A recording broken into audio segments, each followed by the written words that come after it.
Di pelajaran pertama dari surah Ad-Duha di awal ayatnya, berusahalah selalu untuk mendekatkan diri kepada Allah Subhanahu wa taala. Orang yang dekat dengan Allah, maka akan dijamin oleh Allah langsung hidupnya, baik dalam keadaan suka ataupun sedang merasakan duka, tidak akan berpengaruh banyak pada dirinya, karena yang paling tinggi dan paling menyenangkan adalah kedekatannya dengan Allah Subhanahu wa taala. Jelas sampai sini? Baik. Jadi kalau dia sedang kaya, tahajud jalan, karena yang dirindukan tahajudnya. Lihat Abdurrahman bin Auf, Utsman bin Affan, Tamim Ad-Dari, kekayaan banyak, harta melimpah, kapak terbuat dari emas, malam masih tahajud, teman-teman. Masih sempat baca Al-Quran. Utsman tuh sampai jadi presiden masih punya waktu untuk khataman Quran.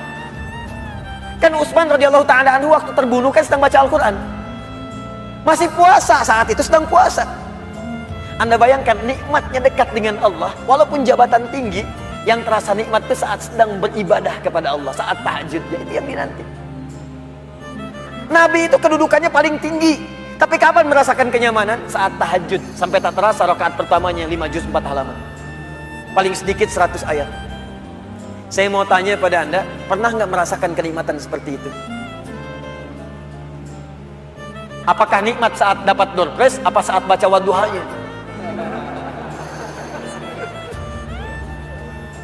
Ayo coba rasakan, sampai hadir situasi itu. Sampai enak, tahajud tuh diburu gitu. Bukan karena IPK-nya dapat 4, bukan karena dapat proyek besar, tapi yang dirasakan, ya Allah, terima kasih Engkau titipkan ini. Dan dia kejar siapa yang memberikannya, kejar malamnya, kejar bacaan Qur'annya, kejar puasanya. Itulah yang sesungguhnya hakikat dalam kehidupan kita. Satu poin pertama, kalau ada orang yang sudah bisa mendekat kepada Allah, maka Allah jamin dalam syukurnya, dalam situasi dia tenangnya, nyamannya, dia tidak akan menjauh dari Allah, dan dalam situasi dapat musibah pun tidak akan banyak berpengaruh dalam kehidupannya. 2. Allah bersumpah lagi, walal akhiratu khairul laka minal. Ini yang hebat. Saya kemarin bikin quotes, lalu kita sebarkan. Ini sebetulnya di antara esensi surah Ad-Duha.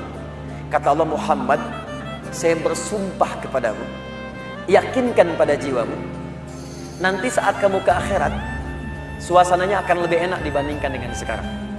Akhirat itu lebih baik dari apa yang kamu rasakan sekarang di dunia. Maksudnya begini, kalau kamu sedang capek, kamu sedang ada musibah, kamu sedang lelah, sabar. Nanti kalau sudah pulang, semuanya akan hilang.